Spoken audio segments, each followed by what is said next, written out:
Hey, what is up, guys? Toshri K here. Welcome back to Mangalore episode 5. Thank you guys so much for giving support to this podcast. I've been having a lot of fun with it, and I really want to stay with it. I was thinking about taking a break this week just because, if you don't know, I just uploaded my manga collection video. Please go check it out if you haven't, but it was an hour long, and I edited that. It probably took, well, recording it took about an hour, obviously, right? Editing that, exporting it, and uploading probably took anywhere from probably let's say around 6 hours to do all that. Probably 6 to 7 hours. So it was a lot of work. I want to say that's being a bit on the lower side. 6 to 7 hours probably took more like around 8 to 9. But I'm really happy with how it turned out. It is probably like my magnum opus of my channel. It is the video that I put probably the most work into, and I actually like how it came out, and people have been, giving it good good opinions. They liked it. People thought it was good, and I'm happy with it. Hopefully next year I can do a bigger, better one. And yeah, this episode of Manga Lore, we are going to be talking about all the series that I dropped in 2018, and not just dropped, sold as well. So yeah, let's go ahead and get into that. This episode is going to be a bit of a downer simply because we're going to be talking about the flaws in manga, the flaws in why I didn't like it. Again, this is just my opinion, and it's not a fact. Everyone's opinion differs. It's subjective. So you can like a series and I cannot like a series, and it's totally fine. Everyone has different tastes, and that is okay, guys. This is a place where we can share our opinions openly and not be attacked, not be bombarded by fanboys. This is an open space. Let's get into it. Manga Lore episode 5. Again, guys, this is where we'd have a dope intro song, but I've yet to make one. I've yet to contract anyone to make it. But if we can continue this podcast, if we get this to like episode 10, I will pay someone to make a song for this, because that means I'm actually, doing it. I do have someone that's going to be doing some art soon for it, so be on the lookout for that. And again, I did order a mic. Should be coming in pretty soon now. It was delayed just because the Christmas season and whatnot. A lot of things actually get delayed. On a sour note, before we get into the actual topic, if you don't know, the Akira box set came out like a year and a half ago at this point. And it's very odd that I didn't buy it, but do you know that I did actually order that a year ago, honestly, in March of this year, so not a year ago. And it got lost. It's my only package to have ever gotten lost in the mail. I have yet to get my money back for it, simply because I'm just like, whenever it gets here. And I set myself a goal that if, a time limit, if by next year, which is, in a few days now, it doesn't get here, I will cancel it and get my money back for it. Well, I'm going to do that, but a little bit, a couple weeks ago, actually, the box set was on Amazon on, like, insane. Some seller was selling it for $88. That's what it came down to. It was like $90. So I bought it, picked it up, and I bought that December 10th, and it has still not yet been shipped.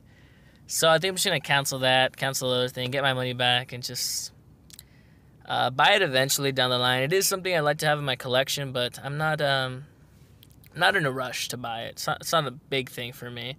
It's a pivotal point in manga, and it is a very historical manga to have. Just the impact it had on the whole climate of manga.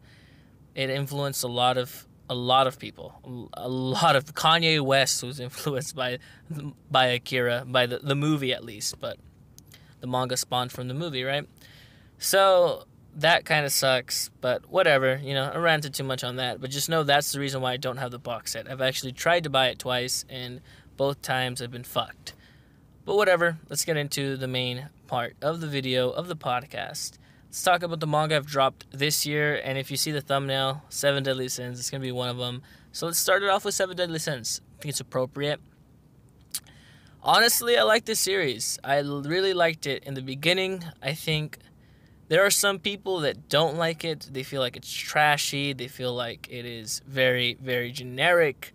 And yeah, I'll give you that. It is. And early on, I don't think that's why I like the series. I'm not reading it because I'm like, wow, this is very innovative. This is very philosophical in a sense. It was more like I really liked the characters, I liked the world, I liked the power system, and I liked the battles. I think they were cool. And that was it. I wasn't looking for anything deeper than that, and I was just having fun. And it was really, really great. I think Meliodas was a really badass character, but the problem with most of these characters is they're very, very one-dimensional. And even when they try to add layers and backstory and depth to the characters, I feel like they fall very flat. I feel like it's just the character's still one-dimensional, but now you add a check, you add a backstory, but it does not add that depth that it was needed. I feel like Meliodas is a very flat character, and I feel like the story in itself is very, very weak. I think it does have badass moments, but that doesn't do it for me. Hunter x Hunter has some fucking badass moments, but the story is constantly changing, constantly evolving, and so are the characters. Seven Deadly Sins doesn't do that for me. I feel like it's repeating the classic fairy tale cycle of, bad guys lose, new bad guys come in. And again, I feel, I've talked about it last time, this feels like the fights are an end in themselves. I feel like these bad guys coming in and fighting are the story. And I don't like that. I don't like when the story is just revolved around beating these bad guys. And why? Just because we have to beat them, they're the bad guys. I just feel like that's what it devolved into. I know there's other things going on behind the scenes. There's backstory. There's all this, all that. But I just feel like it's just done poorly. And it's like, well, no, this is going on. This is going on. I was like, yeah, that's cool, but just because it's going on doesn't mean it's important or impactful in a way, There's stories in which the plot drives it, and I don't feel like this story is one of them. And I feel like, okay, let me reiterate this. Again, there's stories in which it doesn't matter, like Terraform Mars. The plot has nothing to do with why you watch it, why you read it, why you enjoy it. It's all about the action.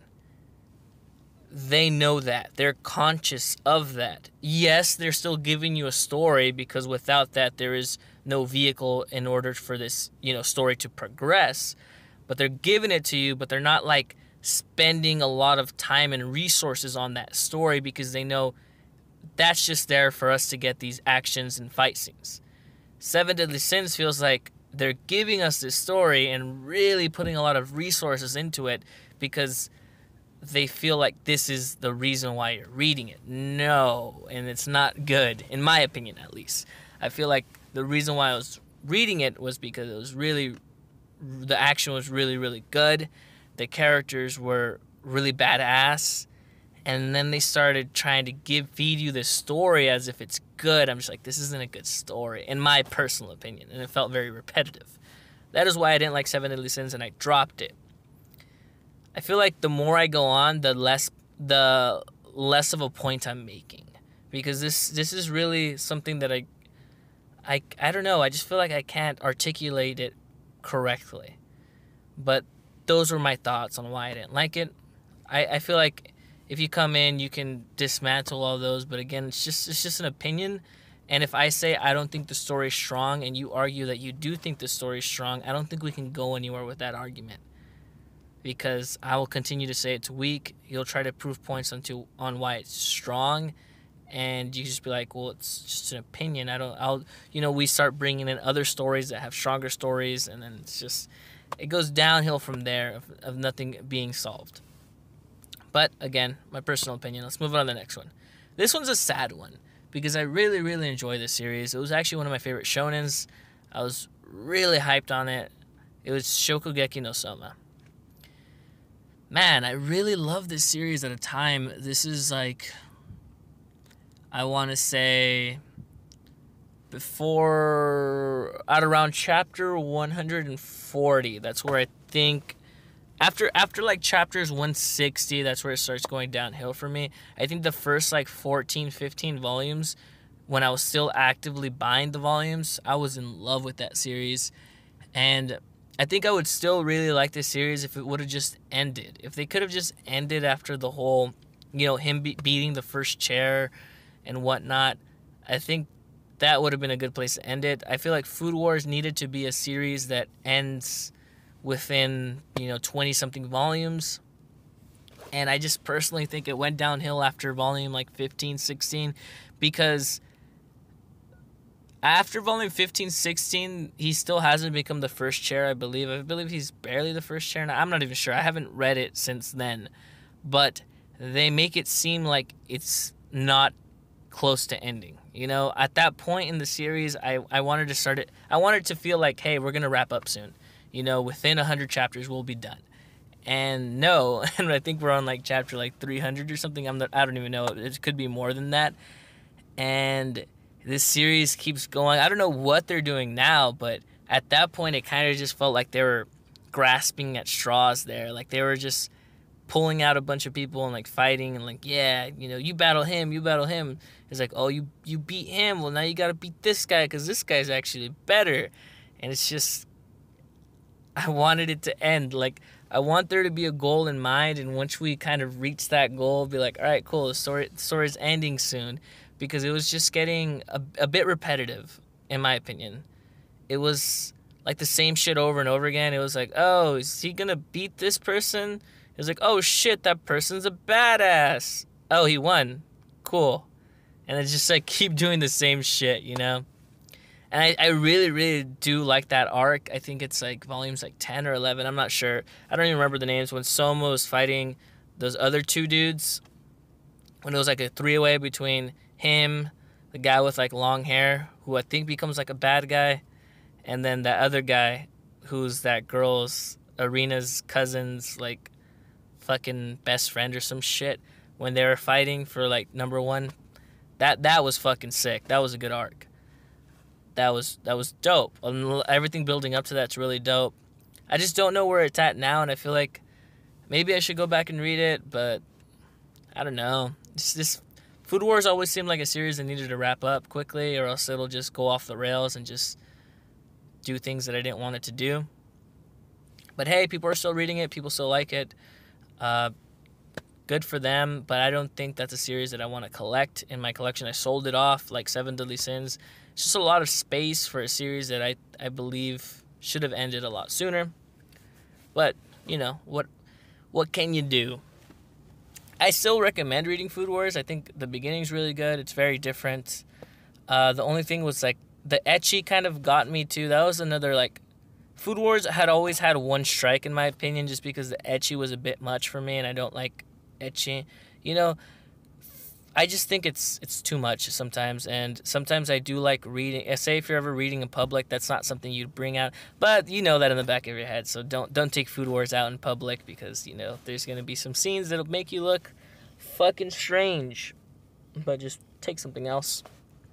So yeah, Food Wars, bit repetitive. Feel like it needed to end soon. It's going off the rails in my opinion. Yeah, that's why I don't like it. And talked about Seven Deadly Sins. Those are like the two main ones that I dropped. But there is more. So let me think. What else did I sell this year? I sold Prince of Tennis. I had a bunch of volumes of Prince of Tennis. I think I had like 20-something or like 27. So almost like close to 60 to 70% of the series. The series, I believe, 42 volumes long. Prince of Tennis will always have a place in my heart as my first shonen anime, sports anime that I watched. I watched it on Toonami. That shit was awesome. It made me fucking love tennis as a kid.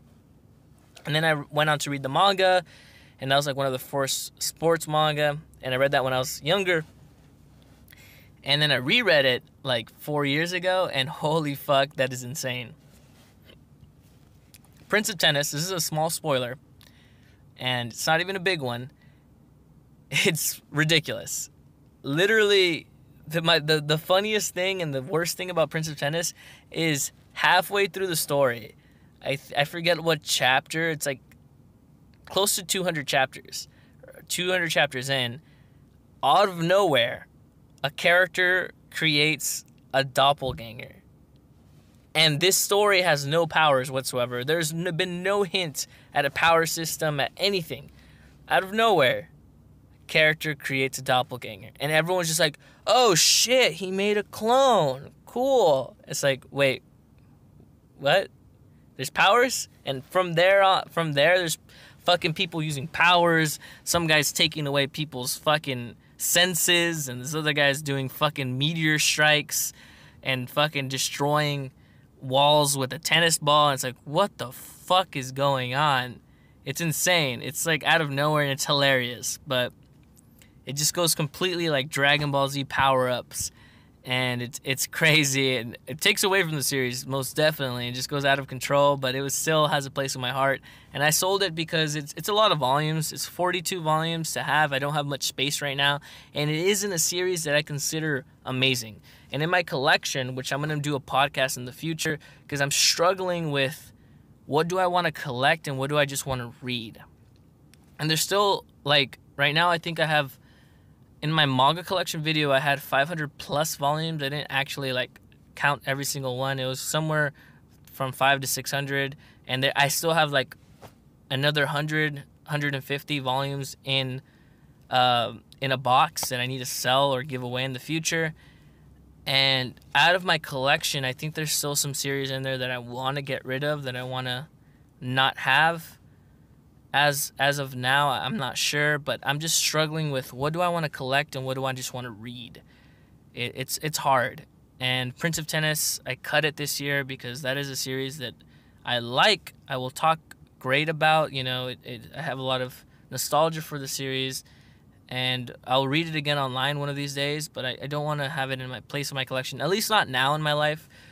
Maybe in the future, my goal in life is to, you know, own a house, and this isn't my goal. Like, this is one of the goals I'd like to have, you know, is own a house and have a room that's just a library of books and manga, comics and whatnot. If I can do that, I'd be very, very happy. And then in my life, maybe I'll collect Princess Tennis because I'll have more space, and it does have a special place in my heart, at least. But for right now, I don't have much space. At the max, I can probably house like 800 volumes of manga, and I'm right now I'm like 500, so I need to relax. And you know, it's hard. It's hard selling a series, but it's also hard like figuring out what has a place in your collection. This podcast has derailed itself, but we're just talking about things I gave up this year, manga that I dropped, manga that I sold. So another manga that I sold, what did I sell? Okay, I sold Berserk, but this is for a different reason. Berserk is not dropped. Berserk is one of those series that's really, really expensive, and it's, I guess you can justify that because it's a great series. It's a great series. The art is fantastic. It is phenomenal, and that is why people justify it. But it's really just like another volume of manga. Honestly, they're not even that pretty lined up. It's very plain. Next year, we are getting a deluxe edition. It's a hardcover 3-in-1. Currently, you can get it for around $27, which is really, really good. And it's going to be awesome. I love hardcover manga, so I sold all of my volumes of Berserk. I think I had like 13 or 14. No, I think I had like 15 or 16 volumes. You know, that's only like barely almost half of what is out of Berserk. But I'd rather have these in the deluxe edition, so I did sell my Berserk. Someone actually commented on my video, like, you don't have any Berserk, bro. It's like, yeah, sold that shit. Next year, I'm getting the deluxe edition. That shit is dope. I personally prefer hardcover manga and, like, deluxe versions rather than having, like, the OG singulars. That's just me. There's some people that like to have the singular volumes. I'd rather have, like, a cooler version because, I don't know, I think it's more special. And, yeah. I also sold Full Metal Alchemist this year, the singles that I had. I think I had like 15 or something like that. You know, half the series essentially. And I'm getting the new Full Metal Alchemist Full Metal editions. Really, really nice. Cannot complain with those. So let's get back on topic. We have a little bit of time here, so let's talk about one last series that I sold. I think we'll finish up the video talking about O-Parts Hunter. So, O-Parts Hunter is a series written by Kishimoto's, which is the creator of Naruto's younger brother. Is it younger or are they twins? I'm not sure. Something like that. It's a really good series. It's a shonen. I personally really liked it. I thought it was better than Naruto. I thought the world was really, really cool and diverse, and the power system, and it has a weapon system which is really cool. There's like these special weapons that have like star ratings, and the main character has this like demon inside of him, much like Naruto. And out in these worlds, there's like these demons and angels that are inside other people, and there's this organization that's trying to get them to unleash this, you know, giant monster. I don't know what they were trying to release. I can't remember, but essentially it's like fucking Naruto. You know, they were trying to get all the tailed fox, all the tailed demons, and create this giant fucking monster. Same thing essentially, right? But I really enjoyed the series when I read it the first time around. I started collecting it. I had almost all of them, but the series does kind of end haphazardly because it was canceled, and I thought it was pretty good, honestly. But I'm hitting this point again where I think the series is pretty good, but does that warrant it in my collection? And I decided no. I think pretty good doesn't cut it anymore. Pretty good gets read online. It gets. I'll support it some other way. Pretty good does not warrant space in your collection. It has to be great now. I think that's how I want my collection to be. Everything there is fucking great. If it's not in my collection. Alright guys, this is Toaster Cat from the future, and I actually don't have an ending or outro for this podcast for whatever reason, so I'm doing it now. Thank you guys so much for 2018.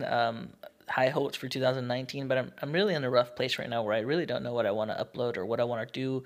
But I guess I'm just going to go with the flow and see what happens. But hope you guys have a great 2019. Hope you guys enjoy manga, and I hope you guys stick around. So, later, guys.